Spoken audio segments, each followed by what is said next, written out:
Donnie Pangilinan, kahanga-hanga ang pinakita niya sa Roja. Talagang kinikilig din sila kay Donnie at Lou dahil sa scene na ito. Yun na nga, naglabasan na ang mga basher na sinasabi na mas bagay sila kesa kay Belle. Yun na naman ang pagkukumpara ng mga netizen pag hindi magkasama sa isang trabaho ang dalawa. Talagang ate na nga ng Don Bell si Lou, never etong e-eksena sa dalawa dahil alam niya na mahal ni Donnie si Belle. Kahit kailan, kahit kanino, hindi niya ito magpapalit. At tinanong nga si Donnie dito kung ano nga ba ang gusto nilang upcoming project ni Belle Mariano.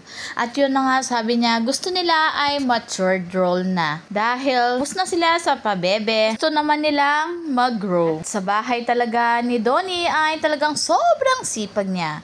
Talagang wala nang mahihiling pa si Belle dahil nasa kanya na ang lahat. Ultimong mag-ugas ng plato ay kayang-kaya ni Donnie. Hindi na niya kailangan ihasa sa mga yaya. Ito din ang maganda sa Team Pangilinan. Lagi silang nagbabanding pag may time silang lahat. Talagang laging kompleto. Kaya sabi nga ng mga netizen, tama talaga ang pagpapalaki ni Miss Maricel Laksa at Anthony Pangilinan sa kanyang mga anak.